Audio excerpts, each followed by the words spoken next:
sa dulo ng mga landas na hindi madaanan ng sasakyan, sa mga lugar na tila kinalimutan ng panahon, naroon sila. Tahimik, simple, malayo sa ingay ng syudad, ngunit sa likod ng katahimikan, may kwento ng pakikibaka, may kwento ng kultura, may kwento ng pagkakakilanlan. Ako po si Jan Grace Piang. Ako po ay Duray. Magandang umaga po. Paano po yung pang-araw-araw na pamumuhay nyo? Ano po yung ginagawa nyo para matugunan yung mga pang-araw-araw na pangangailangan? Halimbawa sa malagay, pagbalay do kapo, saging, or di kaya mamunggay sa wando arawan do mag-harvest natin. Paano nyo po naharap yung discrimination na natatanggap nyo po? Just because part kayo ng RP po, indigenous people. Halimbawa, kakay kanan, kakay ro kasonan, kasi dapat nga subaan na betong di bawon saririto ay one dialecton nga sugot dapat iraya respeto. Bravo paggalang.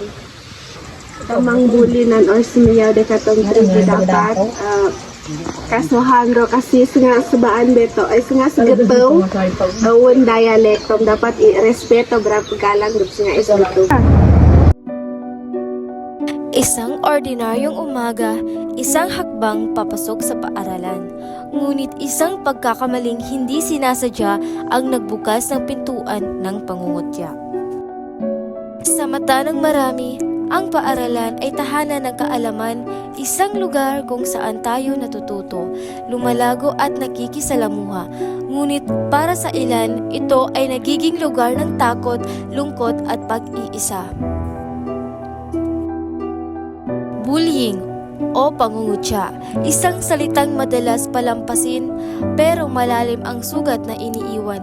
Hindi lang ito pisikal na pananakit, minsan mas matindi pa ang sakit ng mga salitang binibitawan, mga salitang paulit-ulit na sinasambit hanggang sa maniwala kang wala kang halaga.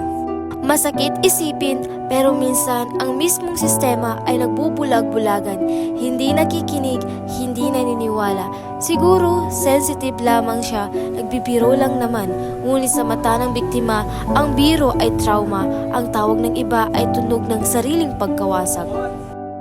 Guys, magkaligo na rin! Sa wakas!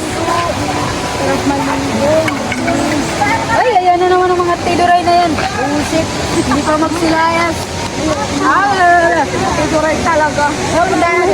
Ngunit hindi pa huli ang lahat, may pag-asa, minsan kailangan lang nila ng isang taong makikinig, isang kaibigang handang dumamay, isang guro na may malasakit, isang komunidad na tunay na nagbibigay ng suporta. May programs and services po ba na kabilang kayo po? Ay, oo, kasi the Pantawid Pamilyang Programa or kaya sa 4-piece kay katawag ng drug NCCP or IT. Maraming salamat sa inyong participation. Salamat sa DepEd. Suspended in the air, I hear myself breathing, hanging by a thread. My heart is barely beating. I haven't fallen yet, but I feel it coming. Tell me, would it be too much to ask if you break it to me gently that I'm waking the next day without you beside me?